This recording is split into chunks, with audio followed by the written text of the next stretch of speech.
Ready? This is Nicole. Welcome to Beyond the Grind. Let's talk about it. We got a lot of things we want to talk about today. Listen, okay, so I don't know if you looked at the inbox for the emails, but we're flooded with questions. We are flooded with topics. And I'm like, oh God, okay. All right, let's talk about it. We have a lot to talk about.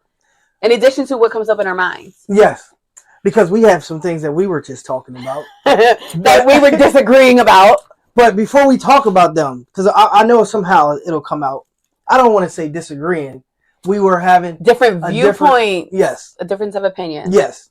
I was watching the story about these scientists that were in Africa. Mm-hmm. And essentially they wanted to research these monkeys. They were very fond of these particular monkeys. Mm-hmm. And the monkeys were very, very intelligent. Okay. So what they did is started evaluating the monkeys' patterns of eating. Mm-hmm. They observed these monkeys. The monkeys kept eating this particular nut. Mm-hmm. They put the nuts inside a regular drinking bottle. Okay. What you and I would drink. Yeah. Just for example, water out of. Mm-hmm. And the scientists put the nut right inside the bottle. Mm-hmm. And the monkeys would reach in there to get the nuts. And their hands got stuck. Mm. And the monkeys were unable to get their hands out the bottle. Key thing that the scientists said was that the only reason the monkey couldn't get their hand out of the bottle is all they had to do was just let the nut go. It goes to what you and I was just talking about. Ba-dum-bum.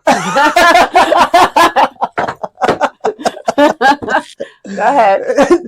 No, I mean, mm-hmm. So, and I just wanted to I just found that mind-blowing to me. Mm-hmm. Because a lot of times in life, sometimes we take something that's very simple and make it very difficult. I agree. And a lot of times we are holding on to something that we should be letting go. Mm. And we think about it for so long that it, in essence, can literally drive us insane. It pulls our health down. Mm-hmm.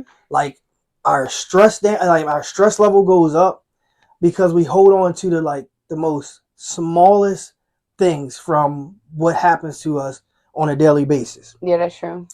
It's I if we're all being honest and we took personal inventory, I think we are all guilty of doing that. Yes. So even as much as we think oh no, we let things go, or no, water, what is it? Water under the bridge. Yeah. There are things that we tend to keep. And not just keep, but now pass it down. Yes. and relay it. And oftentimes it's more negative things than it is positive, unfortunately. Mm-hmm. For me, personally, I don't like to hold on to stuff that's not mine. Mm-hmm. In the house, everyone knows, or whoever I talk to, they know I'm big on that's a you problem. That's not a me problem. And it's not me being selfish, but you're going to think the way you think. You're going to feel the way you feel. Right. I'm not going to own it. There's certain things I'm not owning. Mm-hmm. It's not my responsibility to hold that burden of your feelings in some ways. Because sometimes we'll emotionally dump things to our children in hopes that they continue to rebirth it or to hold on to whatever. Yeah. For me, I just don't like doing that. Like you said, it does mess up your health. It messes up your whole mindset. And I don't want to give anybody that type of control. I don't want to die a day earlier than I was supposed to because of stress. Like I said, for me, I hate when, I don't want to say hate. It grinds my gears. Yes. When somebody is telling me, I can offend you. It's gonna be inevitable. You're gonna offend me. I'm gonna offend you somehow. Even though it's kind of hard to offend me because I'm very I don't care. I'm gonna start trying. I'm it's gonna be. I'm telling you, my triggers. I'm still learning them, but I'm not learning them. I'm so much aware of my triggers that it's hard for a person to offend me because I can kind of decipher, is it my triggers because of something that happened in the past? Right. That's offensive, or is it really what you did? Mm-hmm. But anyway, moving forward. You just said something. Did I? You said something. Oh, okay. I heard you. You heard me? Heard me loud and clear. You mentioned passing down things. Mm-hmm. And I know that's something you and I discuss a lot. We do. And you were telling me the story about the ham. Yeah, no. Yeah, about the cooking. Can you share again? No, you share it. Okay, I'll take it. But listen, so when I give details, I'm gonna like give it to you like in a couple of words. I'm gonna pack it. But basically, you the boss. No. God is the boss. Amen, brother. So the story is the young girl was observing her mom cooking, and she's noticed that it's just been a tradition that they always cut the ham. I don't know what the part of the ham is, but part of the ham gets cut off and thrown away and wasted, right? So she's observing like, Mommy, like why do you cut the ham? And the mom goes, baby, that's how I'm hearing it. Baby, well, your grandma did it, so that's how I have to do it. So the little girl asks, like, well, why did grandma do it? So the mom's like, I don't know. So sometimes children can teach us to ask questions and break patterns that we don't even know why we're doing certain things. So the mom goes to her mom and like, Mom, little Sally Mae was just asking me, why did we cut the ham? And the mom was speaking to her mom, and the grandmother technically said, because my mom used to do that. So let me go ask her. First of all, that's a blessed family to have 3 generations that we're going up to. And they were still alive. And they were in the right mind. Yes. So she goes to them and says, why did you cut the ham? And she's like, oh, baby, because it couldn't fit in my pan. And it's like, hold up, we passed these traditions. Right. Were being followed because of this one person did it because of like, it was just convenient. Right. Versus getting a bigger pan. It was convenient for her to do it. But we've maintained all these traditions, not even knowing why it was originated. And it took this other child, this young, inquisitive mind to have to question it. Now it does bring me to the principle of 2 things. That sometimes it's okay to ask questions. Yes.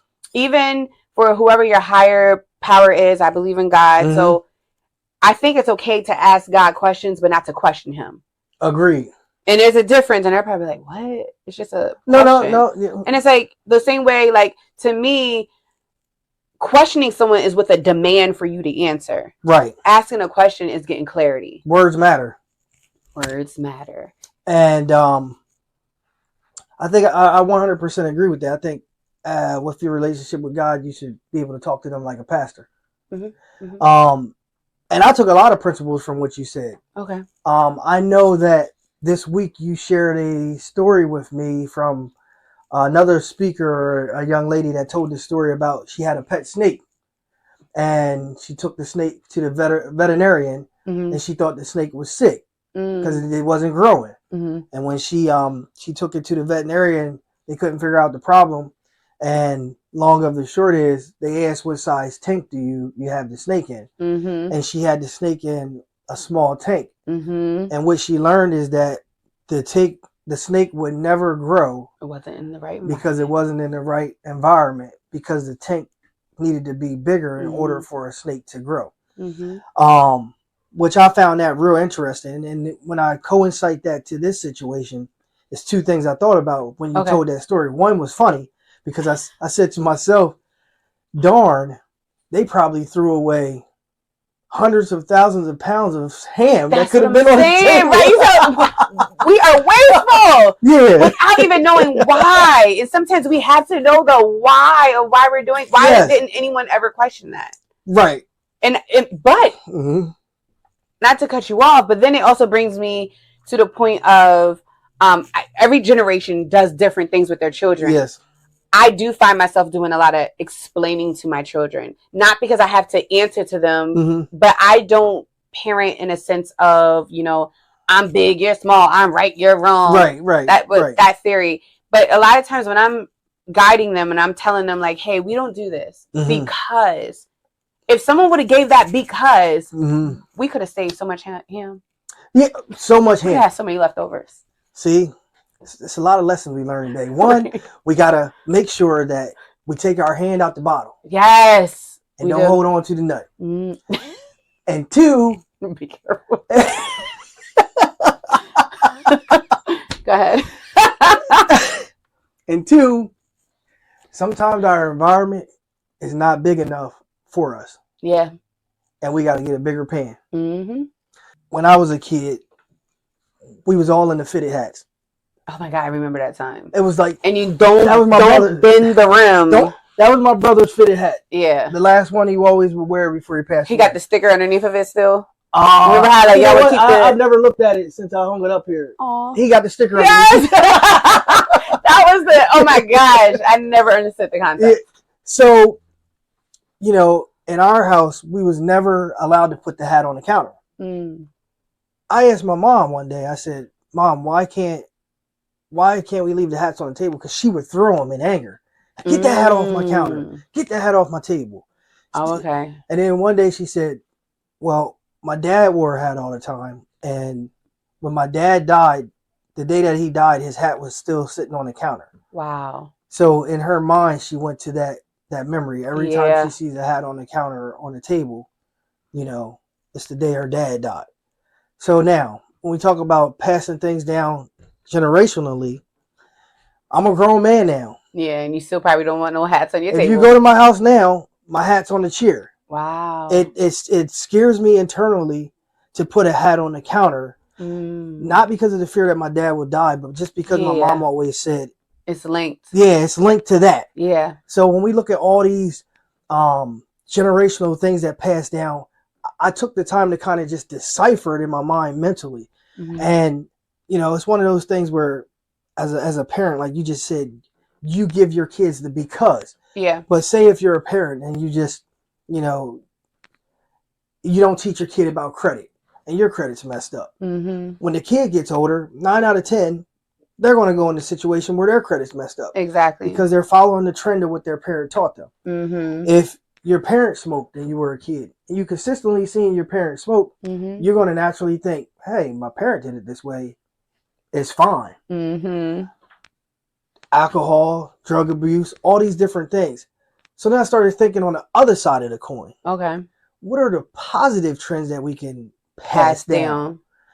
So I was thinking about teaching like our kids like how to build their credit up young. Yes. Like somebody taught me. Yeah. When I started in this business, I had no idea until my mentor Pete, he told me, he said, you can add on one of your kids or anybody in your family to help build their credit up as an authorized user. So when they become older, should they not have the money for, or you not have money for college? I get what you mean. They don't have the credit. Yeah, they already got good credit. They don't have to start out getting a high interest rate. Exactly.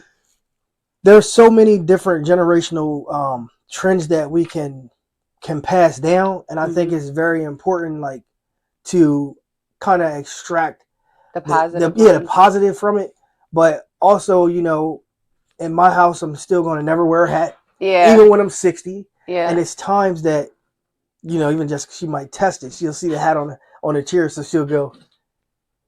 And then before she comes back around, it's going. You know why? Oh my God. That reminds me of a thing of like, you can't get mad. It was a quote that someone said, my old pastor.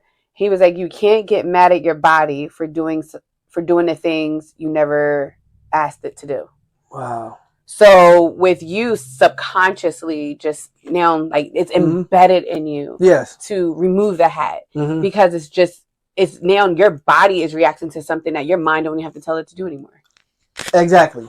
But if we make that, like you said, let's flip it positively. One of the things I think is so important, especially in the generation of time where social media is like their world. Yes. That you don't really see a lot of emotional intelligence out there, and people how to interact, you know, with each other. That I try to make my children so aware of themselves emotionally, how to navigate through anger, how to not to, you know, how a lot of times I didn't have this growing up in my household because my mom communicated a lot, and my dad was like, he let my mom communicate a lot. It wasn't like he restricted her.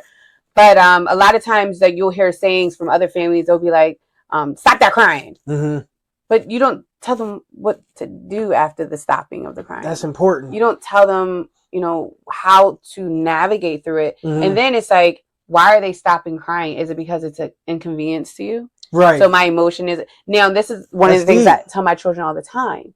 Okay, you have more than one reaction. why is crying the one that you go to? What is something else you can do to express your emotion?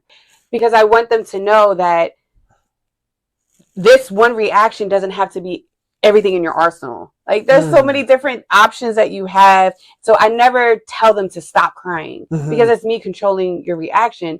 My job is to guide you on different options you can use to navigate through it and not stay in it. And then give you healthy, therapeutic outlets to now, if you are enraged, but to minimize sometimes what our children go through. Their world is big. That's their world. Yeah. So I never want to minimize it. Like, stop that crying. Right. And I really like by you doing that. I really like the fact because really you're preparing them for society. Yeah. In life, someone's opinion of you does not have to become your reality. No, for real. So when you were just saying what you was just saying about how you're doing that with your kids, instead of automatically going to crying, if they were dealing with like social media, bullying, and all these different things, you are giving them a different emotion to respond to versus just going to crying. They're not going to allow someone's opinion of them to become their reality. Exactly. And it's not even from a hypocritical standpoint. It's like, because like in my past, I know I didn't always respond correctly. I used to have a temper, surprisingly. I used to. You threw 3 books at me before we started. Lies and fairy tales. Lies and fairy tales, right?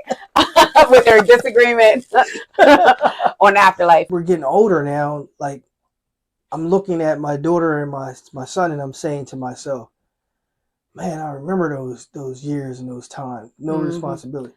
Yes. But then when I was young, you wanted to be an adult, but then why? Well, you think you have freedom, but in essence, you don't have freedom. You get more responsibilities. There you go. And then you think about it, everybody's like working so hard. I remember I heard one of the speakers say, all of us are self-made, but only the wealthy people are willing to admit it. So it's one of those situations where you're doing all this to accumulate revenue. You're working, spending time away from your family. The sacrifice. Yeah, and we call it a sacrifice, but in actuality, when you're going, just like everybody knows, all that money is still here. But what about the things that you miss? You can't get you can't go back. The time back. I just thought that cycle of someone explaining that to that young kid, so young, where he understood it and he grasped it. So it put his life on a different path and track. Yeah. Because now he knows, I don't want to fall into that cycle. What things can I do so that I don't fall into that cycle? Teaching contentment, and it's so crazy. I have this video on my phone and I meant to post it. So I was driving and I went to the trail because I'm on this journey of walking and exercising. And it was a beautiful day. It was so sunny. It was gorgeous. Yeah. And it was like, I had to go back out to do something real estate related. I don't know if it was to do a showing. And when I was driving, I left in ample time to get to where I have to go. But you see all these cars just rushing. And, it's a beautiful day. They're trying to get to their destination, right? And it literally just hit me in that moment that, like, wow, we sometimes are in a rush to get to our destination.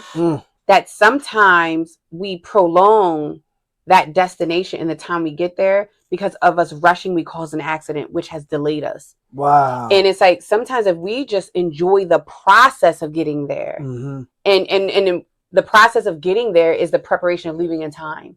So in life, sometimes things are going to take its time. Like, you can't rush it. Yeah. We have to start enjoying the process in getting to that destination because there is an ETA. There's a time that we're expected to get there. Yes. Enjoy the journey of getting there because you don't want to rush it so much that you cause a delay. And for me in life, like, I do think it's important to teach contentment. Like, I always tell my children, enjoy childhood while you can, because there's a moment that you're not going to be able to go back. So, like, my children are big on trying to make their own money right now. Mind you, Sophia is 9 and Helly is 6. But they're serious. They're like, I want my own money. I'm like, that's wonderful. But right now, you have the privilege of being just a child. Now, think about your future, do things for fun. I want them to explore as many things as possible. This is the time of exploration. Yes. But to rush this process and want to be where I am, you don't do that. Like, be content in the state. You're going to get there. Right. Be content where you are. I don't like to look at other people's lives. And we talked about it. Yeah, you don't know what sacrifices it took for them to get there. Right. Like, if I'm a stranger and I'm meeting you at where you're at now, I don't know what you lost to get that. To get there. Yeah. So sometimes we always want everybody else's eyes, and it's like, you don't know what this person could have lost just to be where they are. So enjoy where you are. Enjoy your life. Enjoy your journey to get there and be content. Yeah. And contentment isn't being complacent in like mediocrity. Like, I don't want more. Right. No, contentment is, I want more, but I'm going to enjoy the now as I get there. You said it. Yeah. I think you said so many different things. I'm sorry. I mean, it was deep. I was really taking and digesting like everything you were saying. And then I was, kind of thinking about a lot of things. I was thinking about like homeless people you see on the street. Because again, like I said, I didn't say it, but I heard it. Yeah. All of us are self-made. Yeah. But only the wealthy people want to admit it.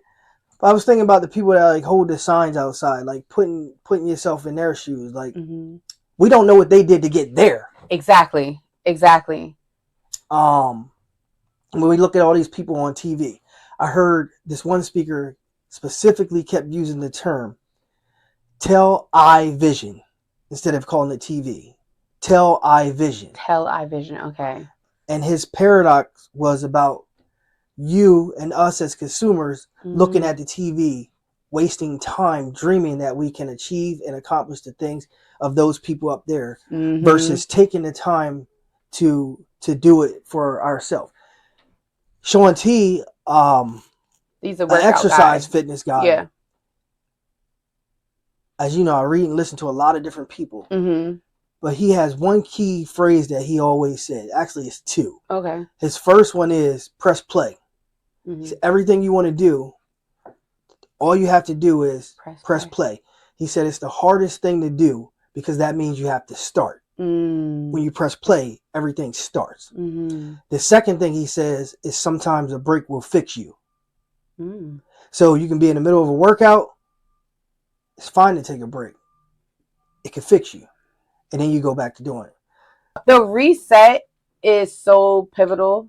If you think about it, for your phone to have a software update, yes, it has to reboot.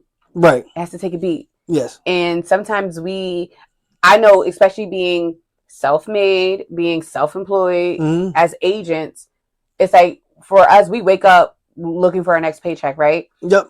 But if we don't take a beat and take a break, we will run this thing out and we'll be tapped out. We'll be so tapped out that it is important to take a beat and to take a break. But going back to the tell-I-vision, right? Yes. I broke that down when you said that real fast, like boop, boop, boop, boop, my mind was computing. And what it made me think of, that's the reason why I'm mindful of the things my children are just allowing to passively enter into their spirit.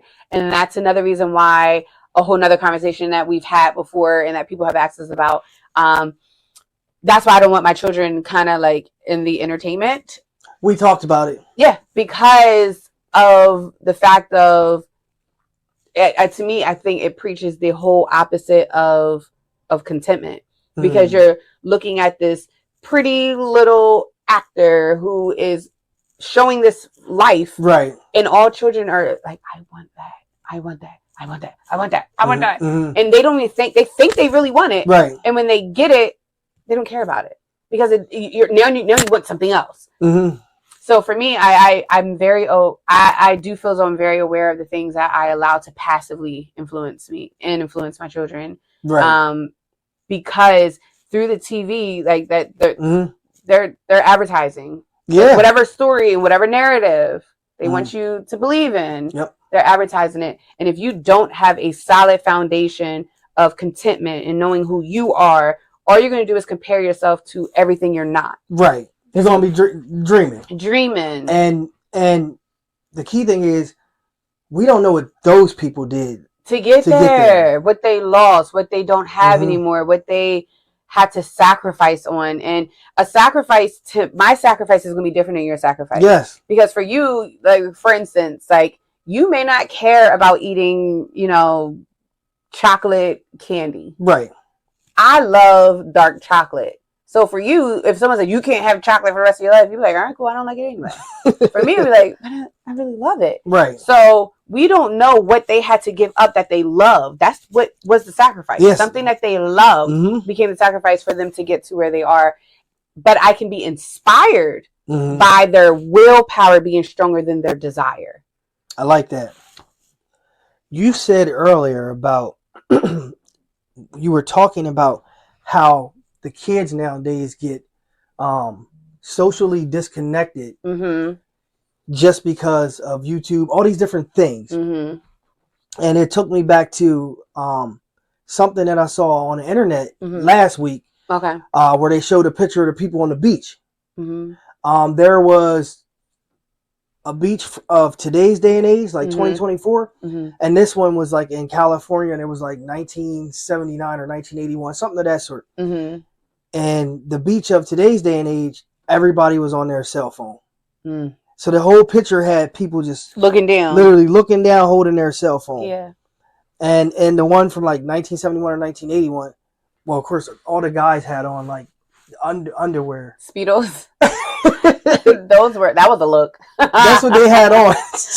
So the one thing that was in the picture from 1981 was all the people was talking. Like, people was looking behind each other. They were looking up like at the sky. Like you just was explaining, like taking the time to observe everything around you and enjoy it. Now it's like, your cell phone is like attached to you at every single angle. That one-on-one interaction, it's like not really taking place anymore. It is not there. What's so sad? You want to hear something so sad? The eclipse, right? It's so sad that some people would have rather not watch it in real time. They'd rather just Google what happened. Wow. Like, we're so invested in that kind of way that we would rather miss out on the current experience just to look at it through somebody else's lens. Wow. And it's so unhealthy. Yeah, and I was considering that you are saying that. Let's talk about this. Okay. I see it a lot. I'm not going to say it bothers me, but I'm a believer, like, if you do something from your heart, you don't need to record it. Oh, I agree. You see people giving out food, shoes, and clothes like the homeless people. And they're like this. Yeah, but they got their camera, or they got a cameraman. It's like, God saw your heart. Why do you have to let everybody else know you did this? Because of the motives. And the one thing I tell my children is, someone doing a kind act is different than someone being kind. And the way I break it down, I'm like, think about the people who built hospitals. They did a kind act by building the hospital. But that they could be like the most evil person. It has nothing to do with them being a kind person. Yes. So for me, it's like, you always have to evaluate, like, what is your motive behind doing it? And who are you wanting to acknowledge it? For me, it's more important that my maker sees everything I'm doing. Yes, that's why I play the background. And it's not like, like sometimes people give this facade of, I'm humble. Well, if you're humble, you don't have to say it. Like, I'll just know about your actions. So for me, I don't need to be in the forefront. Actually, like, I'm good. Right. Like, I can do things anonymously and be so content, because the outcome and the motive in which that I have for doing it is for that person to be blessed. Right. It has nothing to do with me needing the credit. So because we're in such a climate of everyone having to put their stuff on social media to become insta famous so they can get insta money, because let's be honest, social media is the new drug. And it's true. And it's the fastest moving drug right now. Ooh. Because everyone's doing things for clickbait so they can get their next paycheck versus it really being their character. You didn't say a whole lot. What did I say? It's like, I know I did. You made me think of do you want to be the person that is the poster of material, or do you want to be the follower by what you just said? I pray that the platform that I am on sets a whole different lane of, like, I don't want to be in any of these lanes. I'm creating my own. Now you're preaching. Listen. What they say, I don't know who said it, and I might not say it right. Yeah. But they said something about go down the path, and where there's no path, you leave a trail. Yes, you create your own. Think about it. The one thing that you were big on for mentoring is creating your own lane, because it's yours and it can't be taken. It can't be taken. Yeah, I'm not an imitation here. I'm like authentic. Well, that's the way the universe made us. That's the way it should be. Now, I'm thinking about when you're talking about, like, because you said a lot of different things about social media, about how people are doing things just to get followers, doing things just to get likes. And then I'm thinking about the philosophy that, like, the internet never deletes itself. You know, it doesn't. Let's talk about these OnlyFans. I'm just saying, show everything from your neck down so they can never hold you to it. Yeah, because, you know, these people, and I think, you know, a lot of times, I know they was talking about, like, how it's creating depression. And again, we talked about generational trends. Yeah. Some point, everything you do, especially if you record it, it's not getting deleted. That is true. Your kids go to find kids are going to see it. So, okay, so let's speak to both parts of that, right? Okay. Two things. I want to give it a disclaimer. I don't think social media is horrible. I think the way we utilize it and pedestal it can sometimes be very unhealthy. I'll say that because we're going to be posting this on all your social media outlets. Anywho, moving forward, when it comes to people who have OnlyFans, and once it's out there, it is out there. Yeah, and we're not knocking them. And I'm not knocking it, but I am a person of get ahead of it. Okay. So you saying you want to start? You can't use it against me if I already said I did it. For people who they may want to try to act like it didn't exist. Like, no, that wasn't me. No, right. It was me, but look at me now. Yeah. Like, that's the receipt of who I was, but look how I am now. Look how I changed. Go ahead now. So I'm all about own your stink. If that was yours and you did whatever, own it. And then you don't always have to be who you were. But that goes back to what you said even in the beginning. I can't let you validate me. If I'm not looking for your validation, you don't confirm or affirm who I am. I'm in control of that. So I could care less how you view who I was. I know who I am now. Someone's opinion of you don't have to be our reality. It doesn't, and I don't give a rat's behind on your opinion, in a sense of I can't let it define me. And I'll say it in even a positive way. And this is not like in a cocky kind of way. I think that's such a burden to place on another human. Yeah. That you have to be the person, the captain of how I feel about myself. Right. Because if you drop the ball or if you die or anything happens, does my self-worth go with that? You didn't say something. We said something but and then this is not just, when I say that's my belief system, it has to be. And that's why but it's taken a lot for me to get here. I used to be bullied. I used to I feel like I got all this stuff young, right? Where I learned all my lessons so hard. By the age of 19, it was I got all the lessons I needed. Yeah, and you passing them down to your children now. Yes. And when you was talking about they're at an exploration stage right now. I heard someone say today in my learnings that every day you put off your dream or your goal of something you want to accomplish, you push it behind 6 months. Wow. Every day you put it off. That's scary. And because you hear me say it all the time, like APIM. It's like the grad school term. We talked about it before. Yes, you have. Analyze, plan, implement, and measure. So that's the way I like to evaluate things when I hear it or I see it or someone talks about it. Yeah. It's like, all right, I'm analyzing what you're saying. I'm going to put together a plan. I'm going to implement the plan. And let me measure the results. Yeah. So wake up extra early. I'm like, okay, every day I'm writing down my list of what I want to accomplish. I know you got technology nowadays. Each person is different, but I like, having a notebook. If I don't have a notebook, I like to have a piece of paper. Yeah.